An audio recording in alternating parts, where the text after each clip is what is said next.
Essa semana é uma semana diferente, uma semana de comemoração, uma semana de alegria do quanto nosso Deus honrou com a sua palavra. Essa semana a aula é diferente de todos os cursos que você assistir, é essa a mensagem. Para que você tenha a mesma visão que eu tenho de Deus, dos milagres, do plano de salvação. Eu te convido a lançar a sua frequência assim que terminar esse vídeo e vou compartilhar com você sete ponderações, 7 dicas, 7 instruções, sei lá, é 7. Porque eu quero que você veja o que eu vejo, que sinta o que eu sinto, que consiga ter a mesma alegria que eu tenho e que consiga perceber que você não está sozinho no mundo, que tem um Deus que honra com projetos, que honra com sonhos, que trabalha conosco, que nos entende. Existe um Deus que olha para as nossas falhas, para as nossas fraquezas, que nos compreende, nos entende. Quero compartilhar 7 coisas, 7 pensamentos, porque são 7 coisas que conduziram a minha vida e me fizeram ver resultados. Deus existe. Jesus Cristo nos ama. Deus honra com projetos que são alinhados com a vontade dele. Que vocês sejam bem-vindos ao Instituto Belo Horizonte, que é uma honra estar com vocês. É uma honra poder compartilhar o que eu enxergo do nosso Deus. A conclusão de número 1 é que o sucesso por si só não traz felicidade. A pessoa precisa ser feliz primeiro, para que o sucesso, quando ele chega, quando ele bate no peito, quando ele abre a porta, a pessoa abraça o sucesso sem nenhuma culpa. Tem pessoas que têm muito sucesso, mas não têm uma mentalidade boa, não têm uma vida saudável, não têm felicidade com as coisas que conquistou. Jesus Cristo, ele tinha uma única felicidade: fazer a vontade do Pai. Era isso que importava para ele. Não importava o sucesso. Se você perceber, teve uma vez que ele chegou para uma multidão, fechou a padaria, falou que não tinha mais pão e perguntou quem queria ir embora. E as pessoas foram embora. E ele chega para os discípulos e pergunta: e vocês? Tá querendo também? Ele não se preocupava com o sucesso diante das pessoas. Ele se preocupava em alinhar-se com Deus, o seu Pai e o nosso Pai. Muitos de nós temos uma ambição e não tem nenhum problema em ambicionar ter sucesso na vida, mas não estrutura sua parte emocional, não consegue lidar com suas emoções e com seus sentimentos, consegue ficar por algum momento preso às coisas fúteis, às coisas sem valor eterno e se perdem quando o sucesso chega. Ou procura o sucesso a todo custo, E não foi assim que Jesus Cristo ensinou. Por isso, então, esse é um pensamento que eu gostaria de deixar com vocês para a gente começar agora a conversar. Segunda ponderação com vocês. Nesse mundo, ou se age ou se recebe ação. Ou se pensa ou alguém pensa para você. Ou decide ou alguém decidirá a sua vida.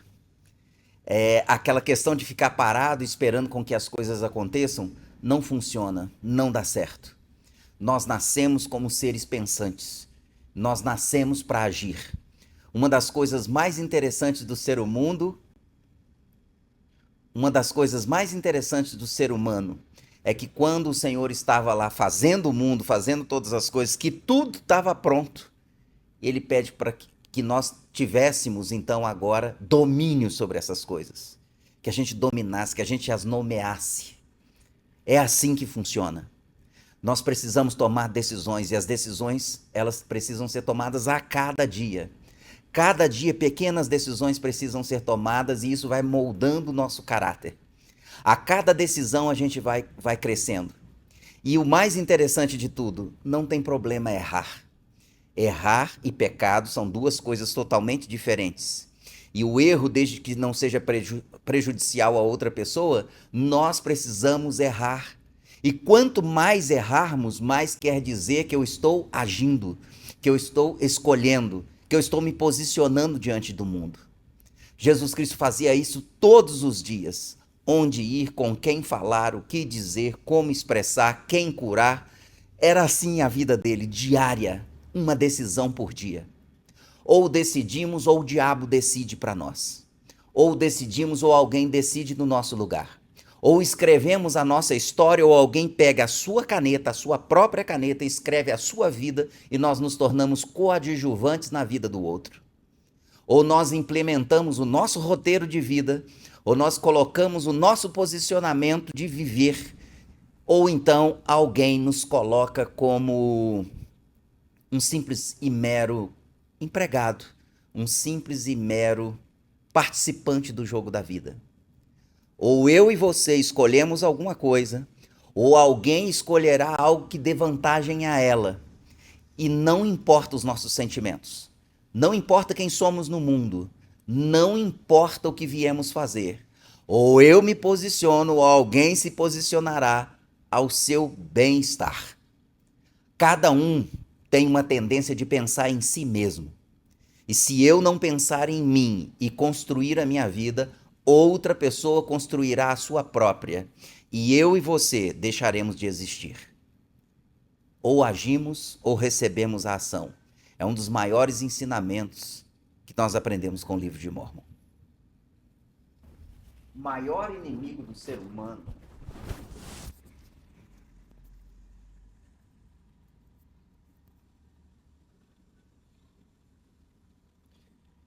O maior inimigo do ser humano não é o fracasso. De forma alguma é o fracasso. O maior inimigo do ser humano é o ego. É uma instância que está dentro de nós que faz com que a gente pensar que nós somos ou não somos algo. É uma identidade. É algo que eu assumo diante do mundo. E para que eu não seja envergonhado, para que eu não fique para trás, ou para que eu me passe como uma pessoa melhor do que a outra, isso inflama, isso cresce. Ego é desejar ser alguém, parecer alguém. É querer principalmente ser melhor do que o outro. O ego não tem fim, não tem profundidade. Ele sempre absorve tudo. Ele sempre enxerga as coisas com inveja, com desejo, com ambição. Claro que não são todos, mas é a grande maioria. O ego, se ele não for vencido, a gente não faz as pazes, a gente não pede perdão, a gente não alia forças, a gente não acredita no outro, a gente não dá segundas chances, nem para nós, nem para o outro. O ego é um dos maiores perigos que existe nesse mundo, não é o fracasso. O fracasso, a gente levanta, a gente reconhece que errou, a gente nos dá segundas e terceiras oportunidades de vida. A gente aprende, a gente faz leituras, a gente cresce, melhora, sacode a poeira, olha para frente, tem um olhar sobre o mundo, sobre nós mesmos e principalmente sobre Deus. O fracasso não é um problema.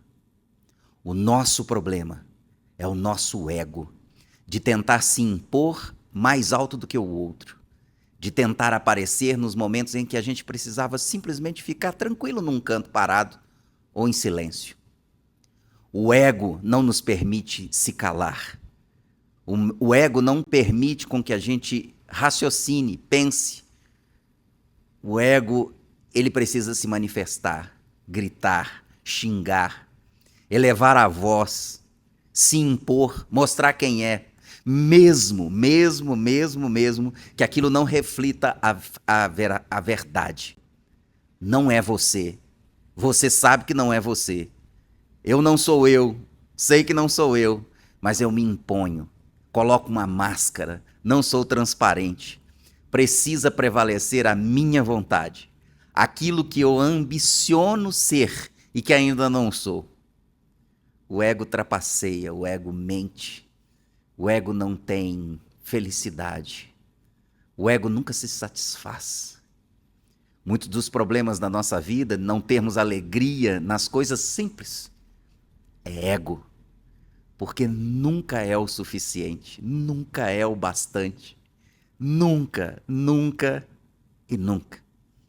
E o ego traz problemas de relacionamento, de casamento, de vivência um com o outro, de comportamento. O ego é terrível. O maior de todos.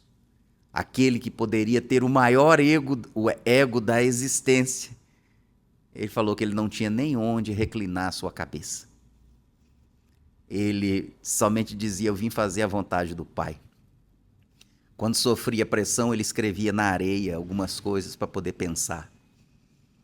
Ele tinha cuidado com as suas palavras. Quando ele falava, eu sou o caminho, a verdade, a vida, ele não falava de algo que ele não sabia. Ele sabia. Talvez o meu e o seu problema não seja aquilo que nós somos. O maior problema é aquilo que ambicionamos ser. E que ainda, no momento, talvez não sejamos. O ego nos engole. O ego engole os nossos relacionamentos, os nossos amigos, os nossos parentes. O ego, ele existe em nós quando sempre queremos ter, como que eu posso dizer, vantagem. A última palavra é a minha. O ego não abaixa a cabeça, não diminui 1 decibel ou decibéis quando se fala. O ego é o meu problema. E o ego pode ser o seu problema. O seu problema talvez não seja o fracasso. O meu problema talvez não seja o fracasso. Seja o que existe dentro de mim que ainda não foi vencido.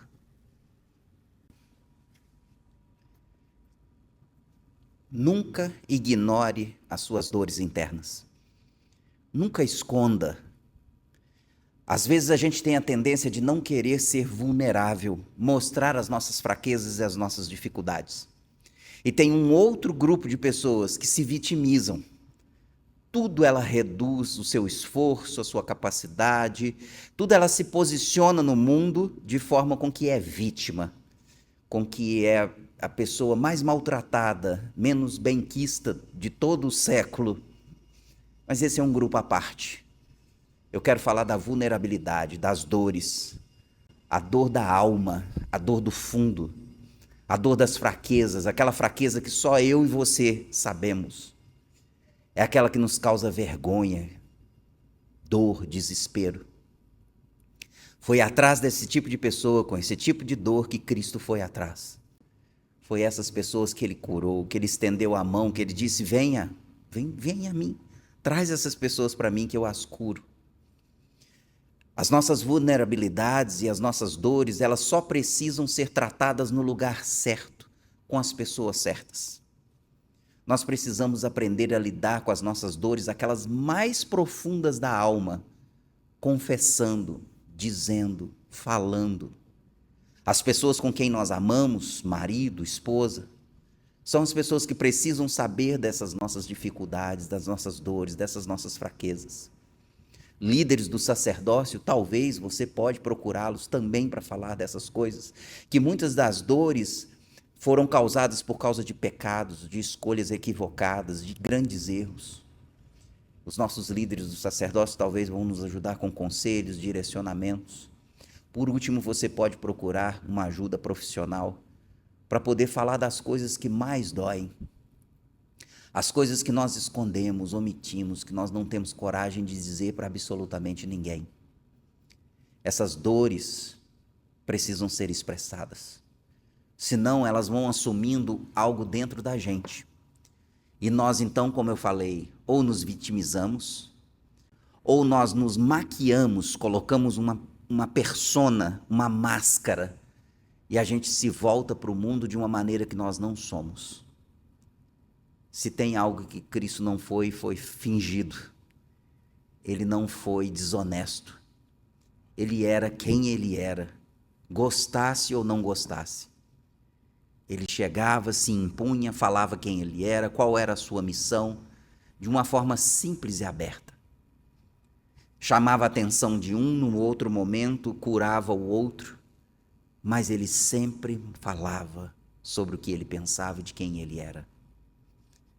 Não esconda suas dores, não esconda suas vergonhas, não guarde ou blinde algo que está dentro de você, porque isso vai explodir ou te transformar numa pessoa que você nunca vai conseguir ser.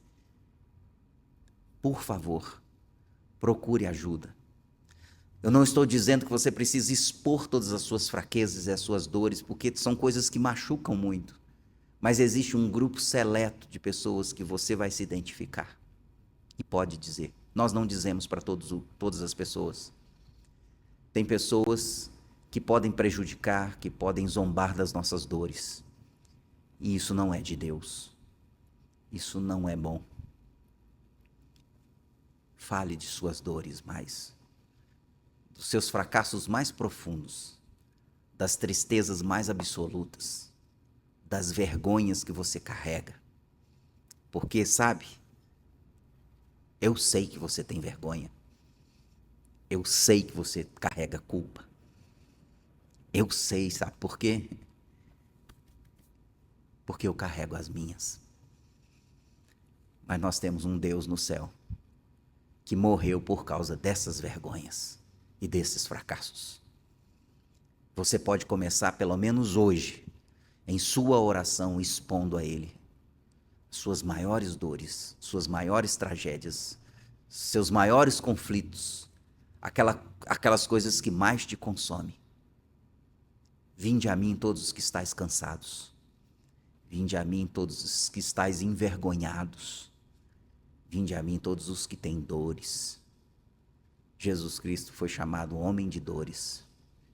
E eu acredito que Ele sabe muito bem como nos entender e nos resgatar. O medo nunca vai esperar você estar pronto.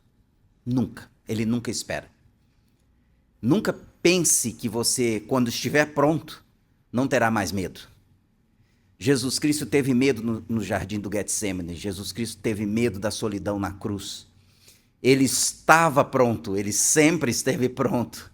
Ele disse isso, só que ele ainda temia. Temor faz parte da nossa constituição. Temor não quer dizer que você é falho, que você é fraco. Temor é simplesmente um ambiente novo, uma expectativa nova, algo que você nunca vivenciou. Como nós não temos experiências anteriores ou elas não são sólidas, a gente teme. Temor faz parte da constituição humana. Todos nós fomos trazidos até o dia de hoje por causa do temor. Foi o temor que nos livrou de pestes, de doenças, de animais, de um monte de coisa. Foi fugir dessas coisas. O nosso cérebro está programado para isso, para temer. Temer não te reduz. Temer não é um problema em si só. O temor, o medo só é um problema quando nos paralisa, quando nós não movimentamos, quando nós não acreditamos que depois do medo existe alguma coisa. E queria dizer que depois dessa alguma coisa, depois desse medo, talvez não seja a vitória, não seja a conquista. Talvez seja somente a experiência adquirida. O temor, ele só é vencido com um passo à frente. Com mais um passo. Com mais uma fé, com mais uma oração, com mais um jejum, com mais uma escolha. O temor, ele tem uma distância. E quanto mais nós nos aproximamos dele, mais ele se intensifica. Até que de repente ele percebe que não tem mais lugar para ele. O próximo passo tem que ser dado. Jesus Cristo estava pregando o evangelho e ele fala: agora é hora de ir para Jerusalém. Agora eu vou ser envergonhado e morto. Chegou a nossa vez e é agora. O próximo passo precisa ser dado. O temor estará em você e ele não desaparecerá quando você está pronto. Ele te acompanhará até aquele momento. Dê o próximo passo de desafio. Dê o próximo passo indo encontrar com esse temor, com esse medo. E ele nos acompanhará a vida inteira. Quando você vencer esse medo, você passa para outro. Existem novas possibilidades. E novos medos surgirão. Mas que alegria, porque nesse processo a gente vai crescendo. E medos ilusórios, eles deixam de existir. Medos somente daqueles que passam-se pela nossa cabeça por causa de frustrações da vida, ele deixa de existir, sabe por quê? Porque algo nasce dentro de nós. Eu venci uma vez, eu dei um passo uma vez, eu fali uma vez, eu perdi um relacionamento uma vez, eu fiz isso uma vez e eu posso continuar, porque eu sei que em um determinado momento dará certo. que você tenha muito medo na vida e que dê o próximo passo. Se eu não me engano, essa é a sexta dica, sexta ponderação. O seu círculo de amizades define o seu futuro, define o seu destino. Se você observar Jesus Cristo, o mais grandioso de todos, tinha 12 discípulos, os mais próximos. Fazia questão de estar sempre com eles. E dentre esses 12, ele tinha ainda 3 mais íntimos, Pedro, Tiago e João.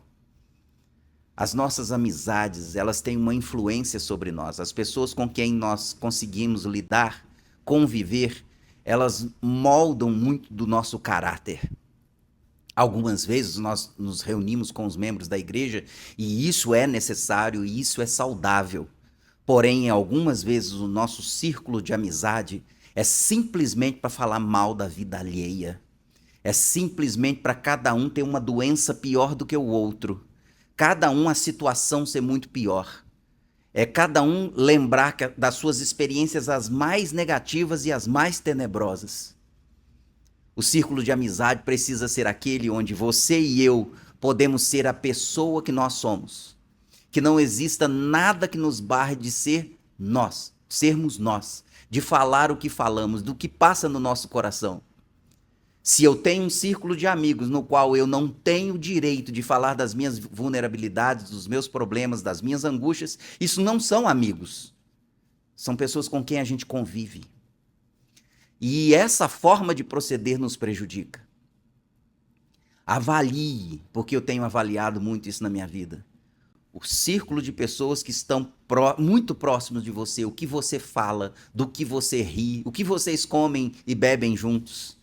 Isso tem um impacto significativo para o resto da vida.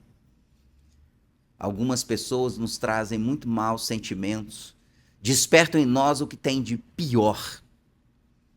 E de algumas coisas nós precisamos realmente ter uma certa distância. Aí você fala, Reginaldo, o que é isso? Você não é cristão? Tem pessoas que o Senhor quer uma distância teleste, tem pessoas que o Senhor quer uma distância terrestre, tem pessoas que o Senhor quer uma distância de trevas exteriores para nunca mais ver. Eu gostaria de falar que nós precisamos pensar.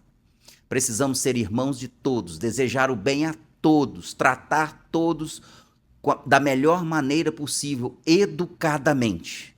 Mas tem pessoas que nós precisamos reservar para o nosso destino eterno, para aquilo que nós podemos nos tornar junto com essas pessoas. Avalie bem o seu círculo de amizade. Está te influenciando e muito. Nas Escrituras dizem que muitos murmuram, muitos reclamam, muitos blasfemam por desconhecer como Deus age, o proceder de Deus. Nós pensamos às vezes Deus como alguém que vai nos dar todas as respostas, nos dar todos os brinquedinhos, inflar o nosso ego, eu já não falei sobre isso, que vai ser aquela pessoa que vai atender todos os meus pedidos, que vai estar submisso a mim, porque na verdade eu sou maior do que ele, seja feita sempre a minha vontade, porque é a minha vontade que está correta. E a gente esquece que Deus conhece o fim desde o princípio, conhece o princípio desde o fim. Para ele não tem tempo, não tem espaço, não tem nada. Ele nos conhece por dentro, ele nos criou. Desde a concepção que ele sabe quem nós somos. Deus sabe o que a gente carrega geneticamente dos nossos pais, as nossas predisposições, aquelas coisas que gritam dentro de nós que nem nós sabemos o motivo. Ele sabe, porque ele sabe de onde nós viemos. Ele tem contato íntimo, ele é Deus. Exatamente por isso que seremos julgados por 3, Pai, Filho e Espírito Santo, porque ele sabe desde a nossa concepção as nossas maiores fraquezas.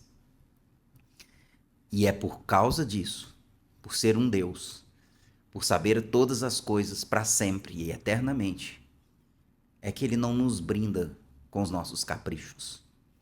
É que ele tem um procedimento às vezes severo, às vezes mais rígido, às vezes nos toma alguma coisa, às vezes simplesmente não nos dá. Às vezes ele deixa passar muito tempo para que as coisas aconteçam. Eu não sei. Eu não sei como Deus age com você. Só que eu sei como ele age comigo. Se você fizer uma leitura da sua vida desde o seu nascimento, você vai ver exatamente como Deus age com você, o momento que ele tem que agir, o que ele tem que retirar, o que ele tem que te dar, como que ele tem que portar, como que ele vivencia a experiência de pai para filho. Desconhecer essas coisas vai nos fazer sofrer. Desconhecer como Deus age para com o nosso ego, que às vezes é grande demais, é o que nos faz reclamar. Deus tem um procedimento.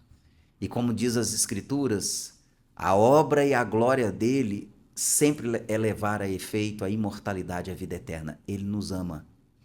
Ele quer nos beneficiar. E as coisas que ele nos nega ou que ele nos concede é para nossa salvação. Deus tem um procedimento claro com você. Ele tem um procedimento claro comigo, porque ele sabe onde eu nasci, da família que eu vim, o que eu carrego dentro de mim. Ele conhece, então por isso, ele sabe muito bem como agir comigo. Eu, às vezes, desconheço os meus limites, mas ele sabe onde estão. Eu sempre preciso ultrapassar esses limites, mas muitas vezes Deus precisa simplesmente se ausentar e olhar eu ultrapassando os limites, ao invés dele me presentear com aquilo. Ou de simplesmente ele colocar uma escada para que eu suba e pule. Ele tem um procedimento. Desde a minha infância ele procedeu comigo de uma certa maneira. Queria que você pudesse meditar e pensar sobre isso hoje. Ele tem um procedimento com você. E se nós não aprendermos a identificar isso, nós sofreremos muito e reclamaremos demais, demais, demais, demais. Tudo que ele faz é para o nosso benefício. Tudo que ele faz é porque ele conhece o final. Que louvado seja ele. E eu gostaria de deixar isso com vocês. Essas 7 pequenas dicas. Como a mensagem dessa semana. Tá valendo presença para todos os cursos. Você pode lançar. É porque essa semana é de alegria. Essa semana é de regozijo. Essa semana é de brincadeira. Essa semana, dia 28, sábado, é a inauguração do prédio que vocês já viram aí, que eu passei algumas imagens. É Deus mostrando como ele age conosco. Ele agiu muito bem. Eu gastei quase 8 anos para chegar nisso. Trabalhando dia após dia. Mas ele não poderia ter dado antes. Ele deu na hora certa. O prédio que nós merecemos, da forma com que nós merecíamos. A vitória é nossa. Deus procedeu de uma maneira incrível comigo e com você. E sempre o fará assim. Eu amo Jesus Cristo. E às vezes que eu reclamo, que eu falo mal, é simplesmente quando eu esqueço que Ele é um Deus de milagres. E às vezes eu esqueço o tanto de milagre que eu já vi na minha vida. Este prédio é um milagre, a sua vida é um milagre, a nossa história é um milagre. Que louvado seja o Senhor por isso. Muito obrigado pela alegria que estamos vivenciando juntos. E ver como Deus está procedendo na minha e na sua vida. Ele é justo. Ele sabe proceder muito bem. Ele sabe. Em nome de Jesus Cristo, amém.